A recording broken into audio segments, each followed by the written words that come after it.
Como é que foi, Chicão, ganhar essa Libertadores? Os momentos que antecederam um pouco a final. Dá aquele... Gol do São Paulo. Gol do São Paulo? Gol do São Paulo. Eu achei que ela ia fazer igual o craque Neto agora. Gol! Por que você não falou? Gol, mas tem VAR, não? Eu falei que só... Tem que esperar pelo menos uns 2 minutos, você tem que esperar. Eu falei. É porque eu tô um pouco traumatizada. Eu falei, Enquanto ela vai vendo ali, conta pra nós Cara, essa pressão. Eu tive vários momentos Não, assim na Libertadores. mas antes disso, fala, o time sentia essa pressão de não ter ganho a Libertadores? De verdade. Porque às vezes, em algumas... Nós que somos torcedores... Acho que eu tô mais um torcedor do que Tá, o... mas a gente sempre tinha alguém que falhava e entregava. Sempre tinha, quase foi o Alessandro. Água Foi. água pro Chicão. Aqui, ó, o Chicão, aqui, ó. Não. Às vezes parece que o time sentia. Cara, podia passar essa impressão, mas, cara, eram jogadores experientes, alfinete. Danilo já tinha ganhado Libertadores, Alex já tinha ganhado Libertadores, Sheik tava com 30 anos, o Chicão tinha 30 também. Então, jogadores que já passaram por muitas situações. Cara, o jogo, por exemplo, o jogo mais tenso pra mim... Obrigado. O jogo mais tenso foi o jogo do Vasco, cara. Eu, como batedor oficial, tava com medo de ir pros pênaltis. Porque foi um jogo tenso. E eu ia ter que bater o pênalti. Eu ia ter que bater o Primeiro, provavelmente. E esse, cara, foi um jogo muito tenso, mas a gente não sentia muito não, filho, de verdade, cara. Não tinha essa responsabilidade. Pô, passaram tantos grandes jogadores aqui. Você pega o time de 99, 2000, não conseguiu vencer, cara. Mas, Por isso mesmo que eu digo. Não, cara, a gente, a gente queria entrar na história do clube, como nós entramos ali, como os primeiros que venceram a Libertadores. Se Deus quiser, vai ter outras aí, né? Mas assim, entrar como o primeiro, ninguém esquece, cara. Como o título de 90, por exemplo, que ninguém esquece mais. Claro. Mas num time misto de jogadores experientes com os jogadores que estão começando. Nesse jogo, você que tinha experiência já sentiu como que é ter que lidar com os jogadores que não têm essa maturidade dentro do campo, como você, e tentar trazer eles para esse nível de calmaria para entregar um resultado, porque deve ser muito difícil. O rendimento deve... É que assim, não tinha muito menino na época no nosso time, jogava só os experientes praticamente. Ali, o mais novo, acho que era o Castan, que tinha 24, 25 anos, mas já tinha uma rodagem. Já tinha uma... Então assim, menino 20, 18, 19 anos, então, não tinha. E você nunca jogou... Eu nunca peguei assim Peguei o Marquinhos, que começou... o próprio Antônio Carlos, que jogou no Palmeiras, depois que tá lá, acho que tá no Orlando City. Uma vez ele me perguntou como que eu saía do treino e não saía cansado. Eu falei, cara, com o tempo você vai aprender muita coisa ainda, porque zagueiro vai aprender. Resistência física, né? E você conhece os atalhos, também. você conhece os atalhos do campo, não tem jeito. Com 20 anos eu também fazia coisa errada, que eu queria tomar a bola do cara o mais rápido possível. E pra zagueiro não é assim. Se você não tiver uma paciência ali, tem hora que o cara vai dominar a bola, vai tocar pra trás, e você fica pé da vida que você foi e não conseguiu roubar a bola. E às vezes essa ansiedade dos meninos acaba atrapalhando. O próprio pênalti que o Raul Gustavo fez agora no jogo da Atlético, você vê que é a ansiedade do cara que foi tomar total. a bola. Você também quase fez um na final contra o Boca lá, que você me enfiou aquela mão na bola. Nossa, falar isso agora. Eu ia falar isso agora. Isso foi o lance. Não arrependo. Mas isso é a ansiedade, a vontade de mostrar. E acaba atrapalhando. Mas acaba atrapalhando. O excesso de tudo. Mas você enfiaria aquela mão na bola de novo? Claro. 3 Vai que dá naquele certo. jogo. Você sabe da história ou não? Daquele jogo que o meu avô faleceu na segunda-feira. Conta pra nós aí. A gente tava indo pra Argentina, né? Aí meu avô faleceu e eu não sabia. Ele já tava doente? Ou... Não, eu tava no avião. Cheguei lá, 65 mensagens, ligações. E aí meu avô faleceu. Aí eu, caramba, e agora? Volto, fico. Cara, se eu voltasse... Final de Libertadores, só isso. A primeira na história do Corinthians. É por isso que eu entrei muito louco naquele jogo, no bom sentido. Entrou pilhado. Queria vencer, muito pilhado, cara. Você só ressignificou o que estava acontecendo e direcionou sua energia para aquilo, eu né? falei pra ele, eu preciso ganhar esse jogo, esse título pra ele agora, porque ele me acompanhou ali no começo, no Mojimirim e tudo, e quando eu coloco a mão na bola, eu não lembro de mais nada, cara, só lembro que saiu o gol. De verdade. Graças a Deus que saiu o gol. Porque senão ia ser pênalti. Ia ser pênalti, você ia ser expulso. Mas o Cássio podia pegar o pênalti. Tem o outro lado. Tem esse lado, tem. Ninguém sabe o que ia acontecer no pênalti.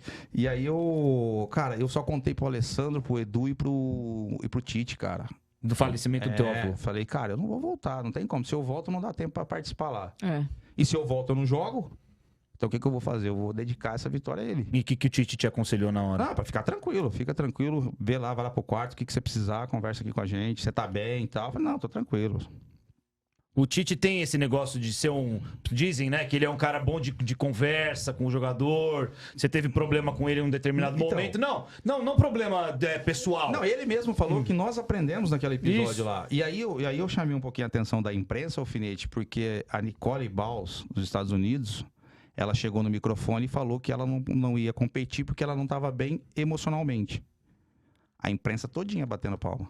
Ah, não, a menina lá. Não é Nicole Bals, é a do Pânico. Não, é a Simone Biles. Simone Biles. Desculpa, A ginasta, né? É verdade. É verdade. Eu falei, pô, a Nicole Bals tá É Simone Biles. Biles, isso. Aí, cara, ela bateram palma pra ela. Foi. Cara, e na entrevista minha, lá em 2011, eu falei isso. Só porque ela agora tá competindo lá, estão acreditando nisso. A geração mudou demais, os conceitos mudaram. Mas não muito. Mexe emocionalmente em 2011, 2022? Não, de jeito nenhum. Mas como o mundo recebe essa informação, mudou muito. Eu acho que é mais o entendimento, Chicão. Exatamente. Hoje em dia, o pessoal... Não, quando o cara quer entender, ele entende. Quando não quer entender, tem muita gente na imprensa aí que sabe bem o que eu tô falando. Sim. Eles entenderam bem a situação dela, a minha, eles criaram polêmica pra ter retorno. Pra ter polêmica na TV, pra ter audiência, pra vender jornal. Sensacionalismo. Enfim. Exatamente, cara. Então, assim, quando quer entender, entende. Sim. Muita gente. Tem muita má vontade de jornalista, mas você acha? Nesse momento foi... Muito interesse. Esse momento foi um dos que você questionou se valia a pena ou não pra você? 2011? Não. Na final. Nesse momento de não estar presente no seu avô, você teve esse questionamento. Aí eu, assim, só pra terminar ali, pra não perder o raciocínio, aí eu contei pra eles e fui pro jogo, cara. Depois que o resto do pessoal que ficou sabendo, ninguém ficou sabendo na hora, eu não contei pra ninguém. Eu falei, eu colocaria a mão de novo na bola, porque eu tava pilhado, eu tava não queria perder aquele jogo e tal, enfim. Aí depois a gente veio pra Pacaembu, né? Como é que foi os bastidores com o Romarinho ali depois daquele gol? Todo mundo falou pra ele, nem sabia o que tava acontecendo. O cara pisou na primeira vez que pisou na Bomboneira. Na Libertadores. Na Libertadores, foi o primeiro toque na bola. Então, eu acho que ele era o mais novinho, eu acho. Ele devia ter uns 20 e pouquinho, 21, 22. Ele era o novinho. Romarinho é sangue bom, ele é gente boa? Me deu uns problemas ali no meu apartamento. Ele tava alugando o seu apartamento? Tava morando no apartamento. Tava morando, mas não com você ou sem você? Não, ele morando lá. Tava morando lá. Tem umas quebradinhas lá? Romarinho, calma. Dá uma segurada aí, Romarinho. Calma, meu amigo. Cara, mas nem ele sabia o que tava acontecendo no Alfinete. Eu não sei se ele sabe até hoje, cara. Tá, agora eu acho que já... Não sei, cara, porque a gente só tem noção do que acontece realmente com o atleta quando para, cara. Tem muita coisa que acontece quando você para, cara. O reconhecimento, muitas coisas acontecem depois que você para. E às vezes as pessoas não têm noção do que você foi pro clube. Mas ele não deslumbrou na época, né? Não, ficou de boa, cara. Logo ele saiu depois também. Ficou pouco, né? Depois ele saiu, foi vendido. Então, tá, foi campeão paulista também da Recopa. Não, mas calma, tem Mundial aí no meio. Não vamos pra Recopa antes do mundo. Tem Mundial no meio aí. Os caras estão só esquecendo isso. Só isso. Tem gente que tá tentando até hoje e não consegue. O som do tabu sendo quebrado. Aí tem essa conquista da Libertadores, que acho que é uma coisa, um peso que tirou das costas, que acho que o time depois jogou, assim, bem aliviado, né? Cara, eu vou falar que se a gente aperta o passo, ele podia ganhar aquele brasileiro. Foi quase, não foi? Tava jogando muito bem. Não foi quase, mas... Assim, depois começou a focar o Mundial. Eu fiquei um mês fora, porque eu tive que operar. Acho que teve outros jogadores. O Guerreiro também, lembra? Que teve uma lesão no joelho depois e foi pro Mundial meio que tratando. Que o Guerreiro não jogou a Libertadores, ele vem depois. No brasileiro e depois ele trata pra ir pro Mundial, cara. Mas o brasileiro foi muito bom, cara. Nós ganhamos do Inter lá 2-0 sem fazer força no Campeonato Brasileiro. E chega pra disputar o Mundial depois de uma derrota pro São Paulo. 3-1. Eu agradeço o São Paulo de verdade porque abriu nossos olhos. De nada. Abriu nossos olhos aquele dia. Aquela derrota você acha que contribuiu pro título? Claro. Porra, o time reserva do São Paulo, com todo o respeito ao São Paulo. Saímos ganhando de 1-0 e toma virada de 2-1, 3-1, né? 3-1. Tá achando que vai chegar lá e vai ganhar assim? Não é assim futebol. Então serviu, por isso que eu falo, eu tento tirar as coisas boas até na derrota. Sim, claro. E serviu pra gente lá abrir os olhos. Porque senão a gente não passava da semifinal e você viu como foi difícil passar. Meu Deus, que sufoco contra aquele time lá do Egito. Aí depois você joga a responsabilidade pro europeu ali e vamos ver o que dá. Você acha a semifinal mais difícil? O próprio Danilo falou isso. Porque a gente passando da semifinal joga a responsabilidade lá pro europeu. Joga pra eles, vamos ver o que vai dar. E como foi o encontro com os caras do Chelsea lá naquele túnel ali? Que os caras metidos pra Eu, caramba. particularmente falando, eu achei um pouquinho de soberba deles ali, olhando de cima pra baixo, meio que menosprezando os jogadores do Corinthians. Tirando Mas os quem que brasileiros, eram os né? caras mais... Os brasileiros não. Os brasileiros não. Davi Luiz, Ramires. Oscar não. Davi Luiz, que inclusive é corintiano. E o Ramires não, mas o resto, cara. Mas quem? Você lembra de Mas alguém? você Lampard, acha- por exemplo. Mas Lampard, isso- você acha que tava metidão? Ah, cara, a gente tava ali, todo mundo jogando futebol sabe como que é a humildade de um e de outro, não. O cara. No olhar você já sabe, né? Mas Tá, você acha cara, que nem, isso faz tipo- parte de uma estratégia pra abalar o emocional de vocês ou realmente é da Melhorou nosso cultura emocional. deles? Não, melhorou. Aí que Lógico. deixou a gente melhor ainda. Pô, esses caras estão achando que vão ganhar da gente aqui só olhando o futebol ali O dentro. Lampard é o snob, então. Não, mas teve outros também Quem? lá. O Peter Ah, Cech? ele tava lá na frente, eu não vi ele, mas... O Aspilicueta já tava lá também, eu Assim, acho. teve um pouquinho É. de soberba dos caras. E depois, tanto que depois, quando a gente vence a comemoração O nossa Torres. lá, você vê como que os caras ficaram, né? Chorou. Os caras sentiram, né? Sentiram. Vocês achavam que iam ganhar aquele jogo mesmo? Cara, 11 contra 11 ali, cara, podia acontecer de tudo. Podia Mas ter- aquela resenha última antes ali, Não falando... dá pra ganhar, ó.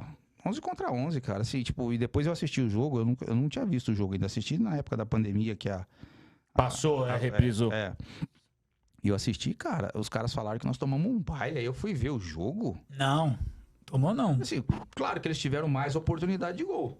Mas nós jogamos também. Tanto que o gol nosso, todo mundo toca na Não, bola. é uma jogada Não, todo mundo toca na bola. coletiva. Se você fala assim, é um que gol... dominou todo É um gol de contra-ataque. não, os bola caras acharam parada. o gol. Nós não achamos o gol. Foi um golaço. Foi, velho. foi construído aquilo ali.